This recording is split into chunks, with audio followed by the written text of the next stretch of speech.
name's Nick Byrne. I'm a trombonist in Sydney Symphony Orchestra. I've been in the orchestra for just over 20 years now, and we're at my apartment here in Millers Point in the Rocks.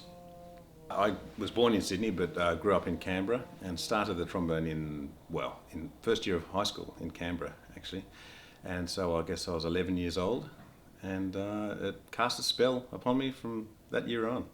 My first trombone teacher was my sister's saxophone teacher.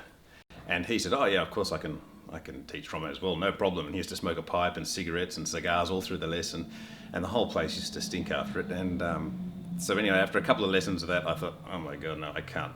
I just can't take this any longer. So she kept on taking saxophone lessons, and I more or less went with the school band teacher for a year or two. And my first real serious trombone teacher actually was at the Canberra School of Music when I went in as a junior student, and it was Simon Dehaan, who's actually a very famous Australian trombonist as well.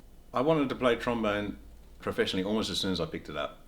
I don't know, it's something maybe a little bit obsessive compulsive in my personality, that I want to do something well when I do it. And before that I was playing hockey very seriously, and I was like, oh my God, I've got to play for the ACT, I've got to play for Australia, I want to be the best in the world. And due to running out of talent, as they say, that didn't quite turn out. So as soon as I saw the trombone, I thought, oh my God, it's got to be my profession. I've got to do it as well as I can. And I've been very fortunate with, and very lucky in the steps that I've taken since then, and the people I've been in contact with, to be able to fulfil that dream and now play with the Sydney Symphony. And of course, to get a job, you hold on to it. Most people hold on to it for a very long time. And of course, Russell Mattox, who was in the job before me, got that job I think sometime in the early 50s or something like that. So he was in it for a long time.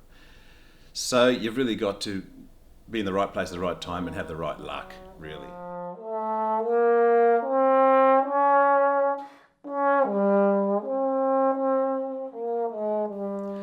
I do have a passion for motorcycles. It's kind of run parallel with the trombone actually, and so I've written for motorcycle magazines, and I've done all sorts of things like that, and I've raced and crashed, and in fact, it's actually helped me perform on the instrument because in 2000 I was on the track at Eastern Creek and I crashed, went over the bars at a certain speed and landed on my head. As you can see, here's the helmet from the accident, and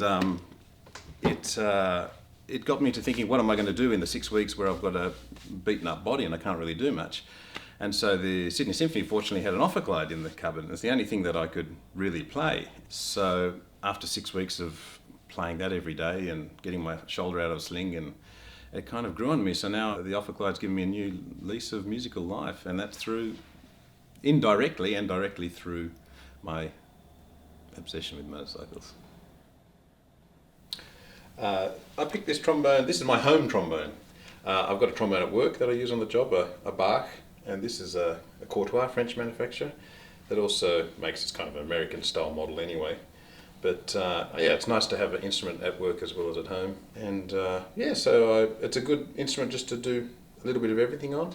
I don't use it so much in the orchestra because it doesn't blend with the instruments that we use there.